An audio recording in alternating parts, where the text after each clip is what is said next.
আমি সুদীপ সাহা। আমি আজকে তোমাদের যে চ্যাপ্টারটা পড়াবো vapour compressor refrigeration system. Compression refrigeration system এটা এসি এবং ফ্রিজ দুটোতেই ব্যবহৃত হয়। তো এই ভ্যাপর কম্প্রেশন রেফ্রিজারেশন সিস্টেমে আমাদের মেনলি 6টা পার্ট আছে, মানে 6টা ডিভাইসের প্রয়োজন। তো সেইগুলো হচ্ছে এক নম্বর হচ্ছে কম্প্রেসার, তারপরে হচ্ছে কনডেন্সার, যেটা তোমরা দেখতে পাচ্ছ কম্প্রেসার কনডেন্সার। তারপরে এখানে ড্রায়ার বা ফিল্টার থাকে, এখানে যাওয়া নেই সেটা। তারপরে হচ্ছে এক্সপেনশন ভালভ, এর ভালো নাম হচ্ছে ক্যাপিলারি টিউব, এটাকে ক্যাপিলারি টিউবও বলা হয় বা এক্সপেনশন ভালভও বলা হয়। তারপরে সেখান থেকে যাচ্ছে ইভাপোরেটরকে ফ্রিজারও বলা হয়। তারপর এখানে আছে অ্যাকুমুলেটর, এখানে এটা দেওয়া নেই অ্যাকুমুলেটর। তারপরে সেখান থেকে আবার কম্প্রেসারে আসছে। তো এবার কম্প্রেসারের কাজ কি? এক নম্বরে আছে কম্প্রেসার হচ্ছে এই সিস্টেমের প্রধান একটি অংশ। মানুষের যেমন হৃৎপিণ্ড একটা প্রধান অংশ, দূষিত রক্ত শোষণ করে এবং বিশুদ্ধ রক্ত সারা কোষে পৌঁছে দেয়, ঠিক এটাও তাই সেম একই। সাকশন লাইনের মাধ্যমে low pressure low temperature vapour রেফ্রিজারেন্টটা কম্প্রেশন করে কম্প্রেস করে ডিসচার্জ লাইনের মাধ্যমে হাই প্রেসার হাই টেম্পারেচার ভ্যাপরে কিন্তু পরিণত হচ্ছে। তারপর সেইখান থেকে যাচ্ছে কনডেন্সারের ছবিটা তোমরা দেখতেই পাচ্ছ, ইউ শেপ আকৃতির ছবি। তো কনডেন্সার সেখানে কি হচ্ছে, হাই প্রেসার হাই টেম্পারেচার ভ্যাপরটা হাই প্রেসার হাই টেম্পারেচার লিকুইডে পরিণত হচ্ছে। ওখানে কি জন্য হচ্ছে ভ্যাপর থেকে লিকুইড?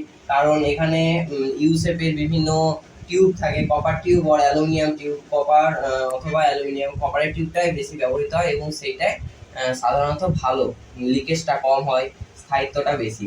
তো সেইখান থেকে কনডেন্সার থেকে যাচ্ছে ড্রায়ার, এই জায়গাটা করে ড্রায়ার থাকে।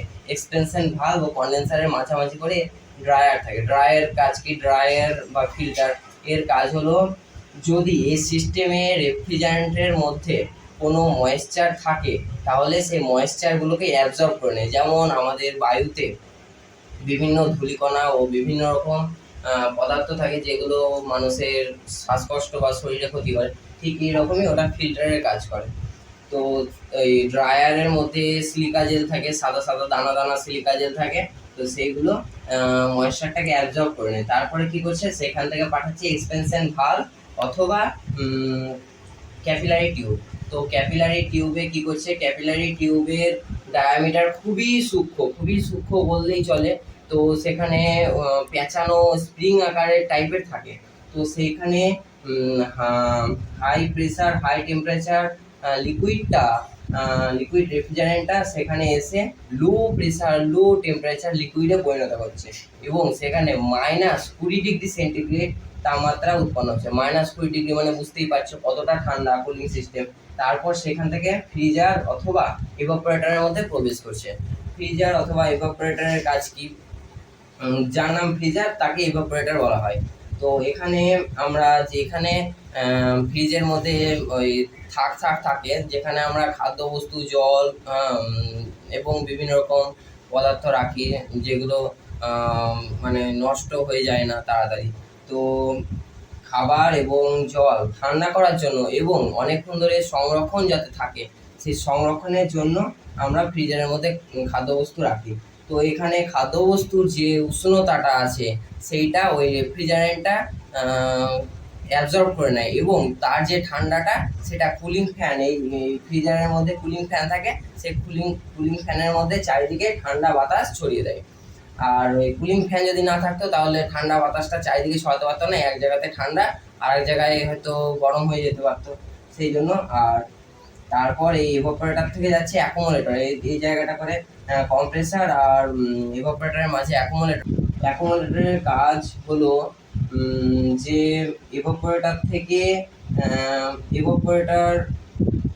ইভাপোরেটরে যে খাদ্যবস্তুগুলো আছে সেই খাদ্যবস্তুর উষ্ণতাটা শোষণ করে লো প্রেসার লো টেম্পারেচার লিকুইডটা লো টেম্পারেচার লো প্রেসার ভ্যাপরে পরিণত হচ্ছে। কেন ভ্যাপরে পরিণত হচ্ছে লিকুইড থেকে? কারণ আমরা জানি যে জলকে যদি ফোটানো হয় তাহলে সেটা বাষ্পে পরিণত হয়, ভ্যাপর মানে বাষ্পে পরিণত হয়। ঠিক ওই রকমই এই বস্তুর তাপগুলো ওই রেফ্রিজারেন্টটা শোষণ করে নিচ্ছে, এর ফলে সেটা বাষ্পে পরিণত হচ্ছে।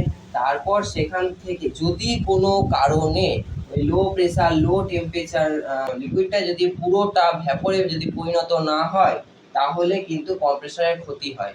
তো সেই কারণে ওই অ্যাকুমুলেটরটা ইউজ করা হয়। অ্যাকুমুলেটরের কাজ হলো লো প্রেসার লো টেম্পারেচার লিকুইড কোনো কারণে যদি লিকুইড থেকে থাকে, তাহলে সেটাকে ভেপরে পরিণত করে তারপর সেটাকে কম্প্রেসরের মধ্যে প্রবেশ করানো হয়। তারপর কম্প্রেসরের কাজ কি? কম্প্রেসরের কাজ কম্প্রেশন ঘটাচ্ছে, লো প্রেসার থেকে মানে লো সাইড থেকে হাই সাইডে পরিণত করছে, সাকশন। আর কম্প্রেসর সাকশন থেকে টানছে, মানে সাকশন লাইন মানে কি? টানা। সাকশন লাইন থেকে টেনে ডিসচার্জ লাইন, ডিসচার্জ মানে ছেড়ে দেওয়া, ডিসচার্জ লাইনে রেফ্রিজারেন্টটা অ্যাকচুয়ালি সার্কেল ঘটাচ্ছে। সার্কেল মানে হচ্ছে বিভিন্ন মানে রাউন্ড। এটা 1 সেকেন্ডে অনেকবার ঘটছে। এইভাবে আমাদের ঠান্ডাটা উৎপন্ন হয়। এটাই হলো mainly vapour compression refrigeration system. আমি পরের দিন তোমাদের কম্প্রেসরের কাজ আলোচনা করব, তারপরে আস্তে আস্তে কন্ডেন্সার এভাপোরেটর এই দিকে যাব। তো এই কম্প্রেসরের বিভিন্ন ভাগ আছে, এগুলো আমি তোমাদের পরের দিন আলোচনা করব। ঠিক আছে।